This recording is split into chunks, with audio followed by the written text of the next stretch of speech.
আসসালামু আলাইকুম রহমতুল্লাহ। আর ওয়াইকে আনোয়ার ইউটিউব চ্যানেলের পক্ষ থেকে সকলকে শুভেচ্ছা ও স্বাগতম। এমএস ওয়ার্ডে অনেক সময় বিজয় সফটওয়্যারে বাংলা টাইপিং করলে স্পেস দিলে সাথে সাথে অক্ষরটা চেঞ্জ হয়ে যায়। এটা একটা অনেক বড় ধরনের সমস্যা। এটা স্পেশালি বিজয় সফটওয়্যারে হয়ে থাকে, ইউনিকোড সফটওয়্যারে হয় না। আমরা এখানে ধরেন এখানে লিখেছিলাম আসলে বাংলা, হয়ে গেছে উংলা। আপনাকে বোঝানোর জন্য আমি আবার দেখেন বাংলা লিখি, এই বিজয় সফটওয়্যার আমি চেঞ্জ করলাম, এই বাংলা দিয়ে স্পেস দিয়ে আমি উংলা হয়ে যাচ্ছে। আবার দেখা যাচ্ছে র লিখে আমি স্পেস দিচ্ছি, ও হয়ে যাচ্ছে। এটা অনেক বড় একটা সমস্যা। এটা আপনার পুরো লেখাটার ভিতরেই যখন তখন চেঞ্জ হয়ে যেতে পারে। এটা আসলে আমাদের একটা ইংরেজি ফিচার অ্যাক্টিভ করা আছে তাই হচ্ছে, কিন্তু ইংরেজি ফিচার তো বাংলার উপর নিয়ে কাজ করবে না। কিন্তু যেহেতু অ্যাক্টিভ করা আছে তাই বাংলাতে এটা ওর মতো চেঞ্জ হয়ে যাচ্ছে। আসলে এটা কী কারণে হয় সেটা আমরা দেখে নিই।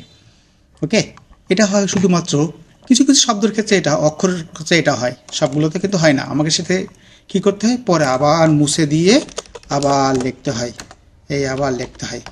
কখনো কখনো আবার লিখলে আবার হয়ে যায়, আবার মুছতে হয়, কখনো কখনো আবার ঠিক হয়। তো এটা একটা বিড়ম্বনা। এখান থেকে বাঁচার উপায় হচ্ছে আমরা যেটা করব, চলে যাবো ফাইল, ফাইল থেকে চলে যাবো একদম নিচে, দেখেন লেখা আছে অপশন। অপশন অপশন থেকে আমরা খুঁজে বের করবো এখানে প্রুফিং কোথায় আছে। এই যে প্রুফিং, প্রুফিংয়ের আন্ডারে অটো কারেক্ট অপশন। আসলে অটোমেটিক টাইপ করতে গেলে অনেক কিছু কারেক্ট করে দেয় আমাদের কম্পিউটার, তবে সেটা ইংরেজির জন্য বেটার, বাংলার জন্য অনেক সমস্যা হয়। দেখি কী কী কারেক্ট করে দেয় আমাদের, যার জন্য আমার লেখার প্রবলেম হয়। প্রথমে দেখেন, আমি যদি পরপর দুইটা ইংরেজি শব্দ লিখি তাহলে সে আমার প্রথমটা বড় হাতে রাখবে, তারপরটা ছোট হাতের করে দেবে। আমি যদি কখনো কোনো সেন্টেন্সের প্রথম অক্ষর ছোট হাতে লিখি, সে সেটা বড় হাতের করে দেবে। কখনো যদি টেবিলের মধ্যে আমি কোনো অক্ষর ছোট হাতে লিখে ফেলি, তাও সে সেটা বড় হাতের করে দেবে। এরকম দিনের নাম যদি ছোট হাতে রাখি, তাও সে বড় হাতের করে দেবে। এরকম বিভিন্ন ধরনের ফ্যাসিলিটি আমাকে দিয়ে থাকে ইংরেজি টাইপিংয়ের ক্ষেত্রে। এটাও একটু চেক দিয়ে দিই আমরা, দেখি কাজ করে কিনা। আসলে আমরা এটা মুছে দিই, আমরা এগুলো একটু এভাবে থাকে অবস্থায় আমরা একটা এই নিচে এসে আমাদের ফন্টটাকে একটু চেঞ্জ করে দিই, ইংরেজি করে দিই। দেখুন ইংরেজি করলাম এবং এইখান থেকে আমি বিজয় ক্লাসিকের মধ্যে ইংলিশ নিলাম। এবার আমি দেখেন টিএইচই দিয়ে স্পেস দিতে দেখেন আমার টি বড় হাতে হয়ে গেল। আমি ডিসেম্বর লিখছি। আরেকটা কথা বলে দিই, যদি কখনো কখনো লিখতে লিখতে দেখেন যে আপনি যা লিখতেছেন সে সেটা অনুমান করেছে, তাহলে হিন্টস আপনাকে দেখাবে যে আপনি আসলে ডিসেম্বর লিখতে চাচ্ছেন। এখন যদি আপনি কিবোর্ড থেকে এন্টার প্রেস করেন তাহলে সেই অক্ষরটা উঠে যায়, অর্থাৎ আপনার টাইপিংয়ের কাছে দ্রুত করে দেয়। এবং দেখেন বাম সাইডে আমার ডিটা বড় হাতে চলে এসেছে।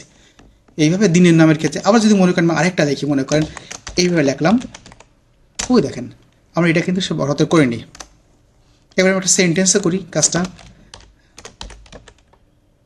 ওই দেখেন টিএইচই প্রথমটা বড় হাতের কাছে, বারোটা ছোট হাতের করতেছে। এই ফ্যাসিলিটিগুলো ইংরেজির জন্য আমাদের খুব কাজের, কিন্তু বাংলার জন্য দরকার পড়ে না। বাংলায় আমাদের এই নিচে যে আন্ডারলাইনগুলো আছে সেগুলোও বিড়ম্বনা করে, কারণ অনেক সময় অনেক কিছু পড়তে পারি না আমরা। বড় নিচে যদি ফুটা আছে কি নেই, সে রর নিচে, সেটা আমরা বুঝতে পারি না।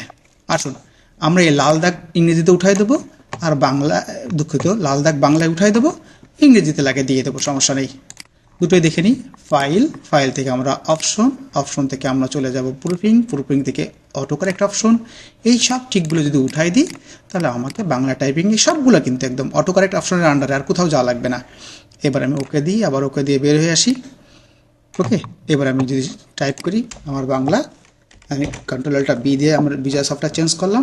এবার যতবার আমি চেঞ্জ করি না কেন, টাইপ করি না কেন, দেখেন বাংলা লিখলে কখনো আমার এটা এই সমস্যাটা হবে না, এবং র লিখলে কখনো এই সমস্যা হবে না, স্পেস দিলে সমস্যা হবে না। এখন আমরা দেখিনি কীভাবে লাল দাগটা উঠাই দিতে হয় বাংলার ক্ষেত্রে। তবে ইংরেজিতে লাল দাগ থাকা কিন্তু খুব ভালো, আপনি বানান ভুল করলে সে সেটাকে ঠিক করে দেয়। যেমন ধরুন আমি এখানে দুইটা সি দিলাম, তাহলে বানানটা স্পেশালি ভুল, মাউসের ডান বাটন ক্লিক করে সে আপনাকে জানাচ্ছে আসলে বানানটা হবে এইটা অথবা নিচেরটা, সে আপনাকে রিকমেন্ড করতেছে। আমি প্রথমটা চাচ্ছি। ইংরেজির লাল দাগ মানে হচ্ছে আপনার বানানের ভুল, কিন্তু বাংলার ক্ষেত্রে বানানের ভুল থাকলেও সে আপনাকে ইংরেজি সাজেশন দেখাচ্ছে। এখানে লিখেছেন বাংলা, সে দেখাচ্ছে ইভাসিভ, অর্থাৎ এটা সঠিক না। যাই হোক, আমরা বাংলার ক্ষেত্রে এটা উঠাই দেওয়ার জন্য ফাইল, অপশন, আর চলে যাবো এখান থেকে আমরা প্রুফিং। প্রুফিংয়ের আন্ডারে দেখেন লেখা আছে, ঠিক নিচের দিকে লেখা আছে when correcting spelling and grammar in the word. এই সেকশনে check grammar as you type আর mark grammar error as you type. Check grammar with spelling এই তিনটা টিক উঠাই দিয়ে আবার ওকে করে দেন। দেখেন কারণ নিচেই আর এই লাল দাগটা নেই, অর্থাৎ গ্রামারের ভুলগুলো সে আর ধরবে না। যদি ইংরেজি অনেক টাইপ করেন তাহলে অবশ্যই টিকগুলো মেরে দেবেন সবগুলোই, হ্যাঁ, প্রুফিংয়েরগুলোও মেরে দেবেন। আর যদি বাংলা অনেক টাইপ করেন তাহলে এই সবগুলো উঠাই দেবেন। ইংরেজি বাংলা টাইপ করলে সবচেয়ে ভালো হয় টিকগুলো উঠাই দেওয়া। ইংরেজিও আপনাকে কারেক্ট করে লিখতে হবে, বাংলাও কারেক্ট করে লিখতে হবে। এটাই আসলে বাংলা থেকে বাংলার সমস্যা লিখতে গেলে যে টাইপের সমস্যা হয় তার থেকে উত্তরণের একটা পথ। আশা করি বুঝেছেন। নতুন কোনো ভিডিওর জন্য কমেন্ট করবেন। আবার দেখা হবে নতুন কোনো ভিডিও। সে পর্যন্ত ভালো থাকুন। আল্লাহ হাফেজ।